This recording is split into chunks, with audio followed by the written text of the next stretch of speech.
Welcome to the Rotherham Sendias video about the Equality Act, which will have a specific focus on the reasonable adjustments duty. It's important to make reference to where this information is coming from. The primary source is the Equality Act 2010, but there's also information that's been gained from a document by Philippa Stobbs from the Council for Disabled Children, some DfE non-statutory guidance, and from the Equality and Human Rights Commission and the service of IPSE.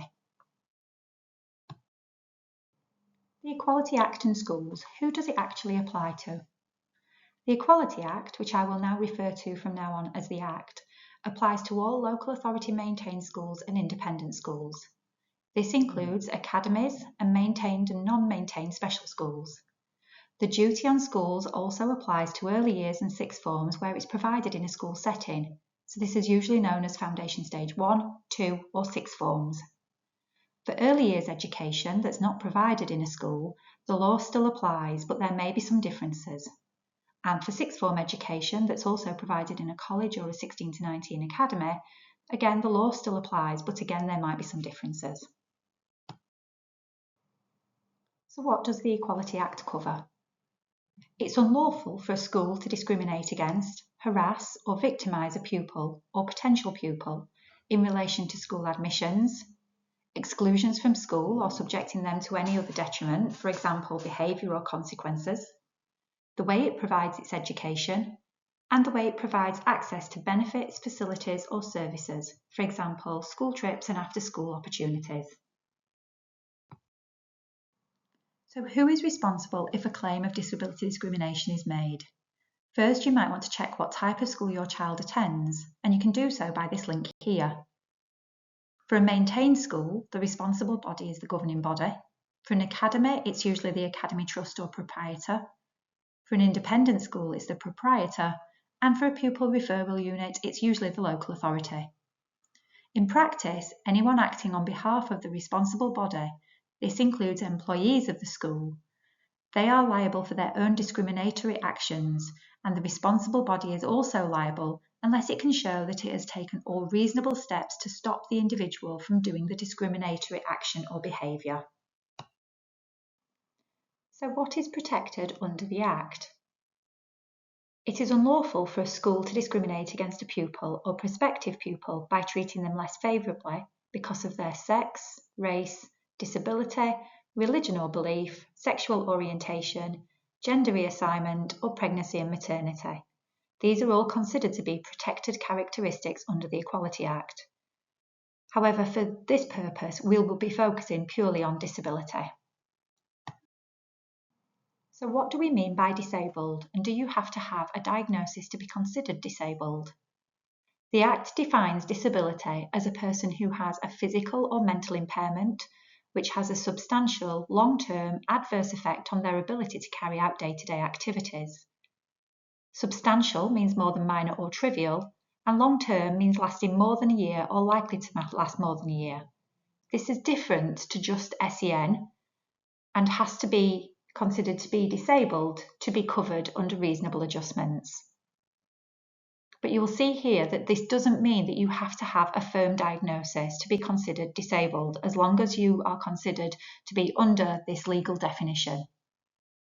There are some medical conditions that are classed as disabilities regardless of their effect on the person, such as being certified blind or partially sighted, having a severe disfigurement, having cancer, HIV or multiple sclerosis.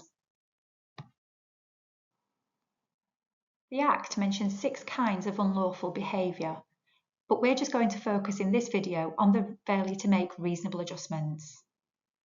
However, the other 5 are discrimination arising from a disability,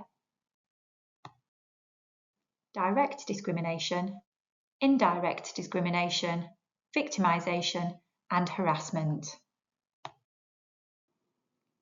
This video will focus just purely on reasonable adjustments. So here's a little more about disability discrimination that's important. The law on disability discrimination is different from the rest of the Equality Act in a number of ways. It works in only one direction. It protects disabled people, but not people who are not disabled. This means that schools are allowed to treat disabled pupils more favourably than non-disabled pupils, and in some cases are required to do so by making reasonable adjustments to put them on a more level footing with pupils who are not disabled. The definition of what discrimination is more complicated. Additional provision, support for disabled pupils is also closely connected with the guidance and legislation for children with special educational needs. Some teachers may feel that making reasonable adjustments is in some way favouring disabled pupils, but the Equality Act actually allows for this. At the heart of the reasonable adjustments duty is the recognition that treating everyone the same, regardless of disability, may actually result in discrimination taking place. So here's just a visual representation of what is meant by treating a pupil more favourably because of their disability. You'll see on the first picture that everyone has been provided with exactly the same treatment. They all have been given one box to stand on to try and see the game over the fence. However, we still have a disadvantaged person who can't see. In the second picture, however, the smaller person has been treated more favourably by providing them with additional resources that the first person hasn't actually had. But by doing so, they're putting each person on a level playing field, and now all three can enjoy the game over the fence. So a little bit about reasonable adjustments. The duty to make reasonable adjustments applies only to disabled pupils. This isn't for SEN students who wouldn't be considered disabled. For schools, the duty is summarised as where something a school does places disabled pupils generally at a substantial disadvantage compared to other pupils, then the school must take reasonable steps to try to avoid the disadvantage. Schools will be expected to provide auxiliary aids or services for a disabled pupil when it would be reasonable to do so, and if the additional aid would reduce or lessen any substantial disadvantage that that pupil faces. Schools don't have to make reasonable adjustments such as making alterations to the physical features of their building, because this is already considered as part of their planning duties. So do we know what reasonable actually means? The Act doesn't say what reasonable means. This allows for flexibility for different sets of circumstances, so that, for example, what's reasonable in one set of circumstances may not be reasonable in another. Without intending to be exhaustive, the following are some of the factors that are more likely to be taken into account when considering what adjustments are reasonable for a school to have to make. So the extent to which special educational provision will be provided to the disabled pupil as under Part 3 of the Children and Families Act, so that's around the SEN side of things, picking that up. The resources of the school and the availability of financial or other assistance.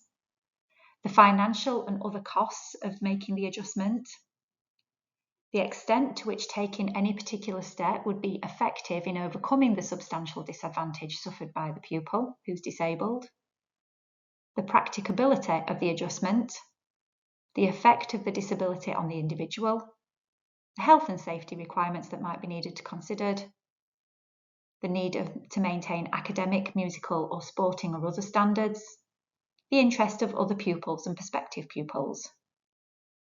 Where a school or local authority decides that there are no reasonable steps that it can take, it's important that it sets out its reasons for that decision so that if challenged, it can explain why it acted in the way that it did.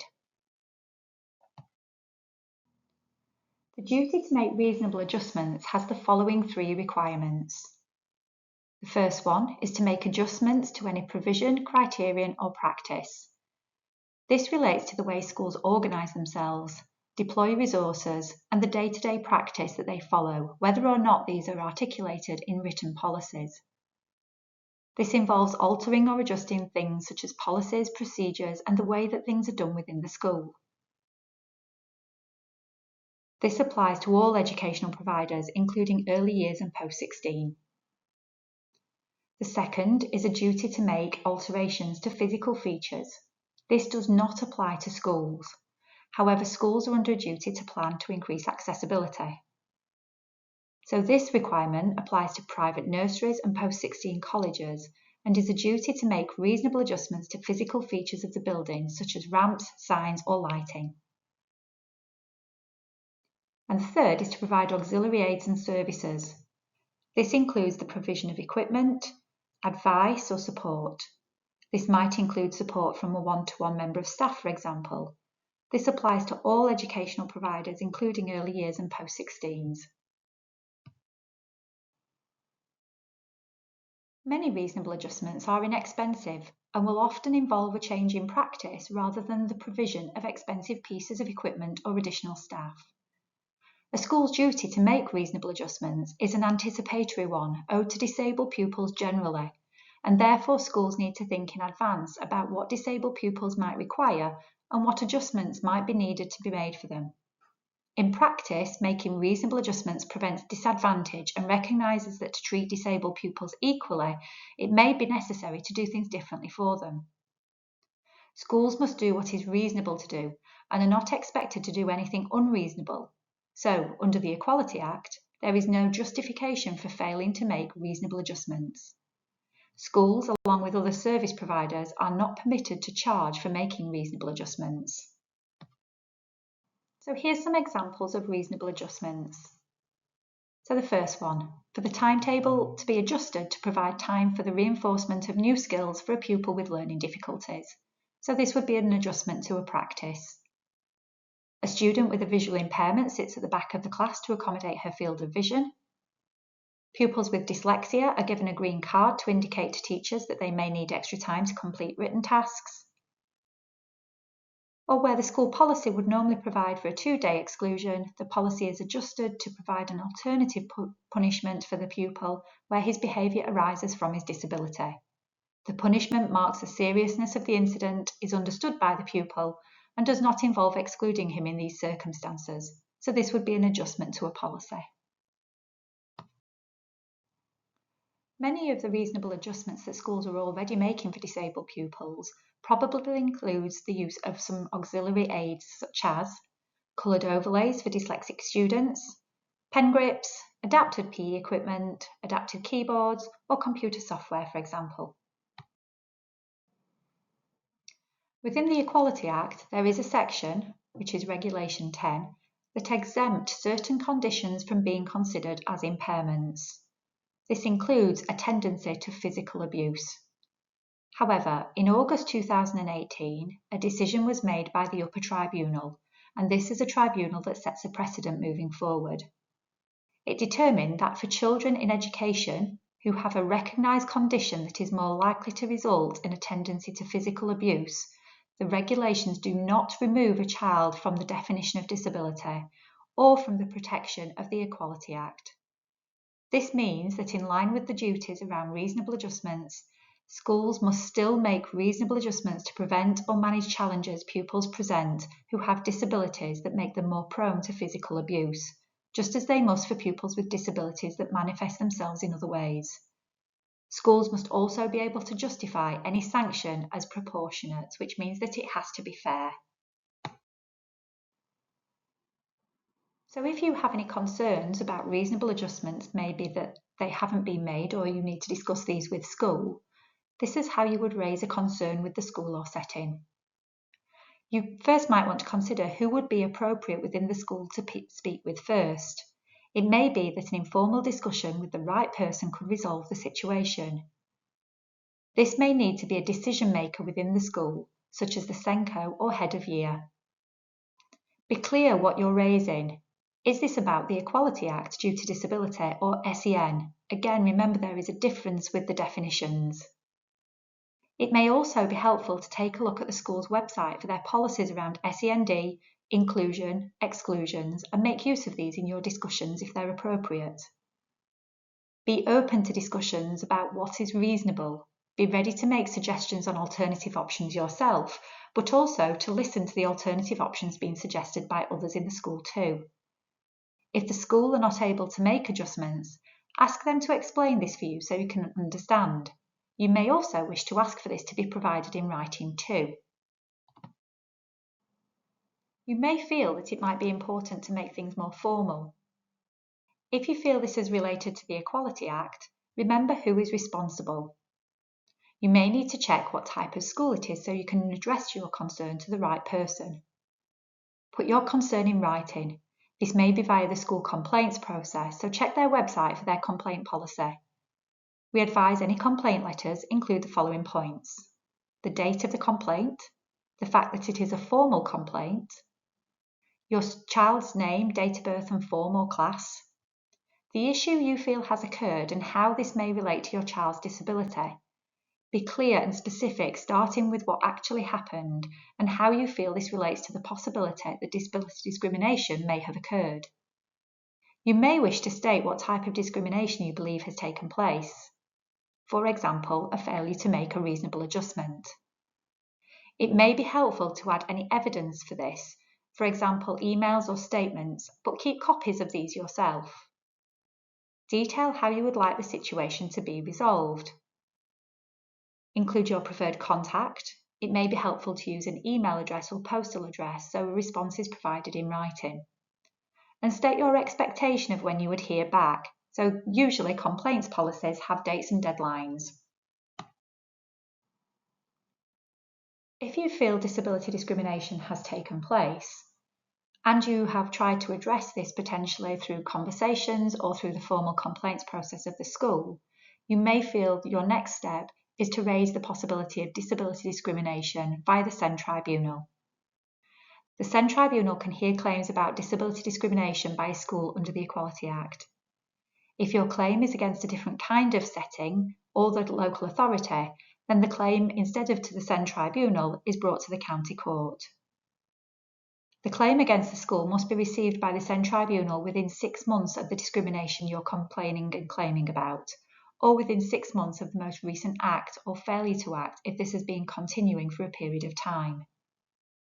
If a pupil has been permanently excluded and the school's governing body has upheld the exclusion and the SEND Tribunal is being asked to order their reinstatement, the appeal is likely to be dealt with more quickly than other types of discrimination claims.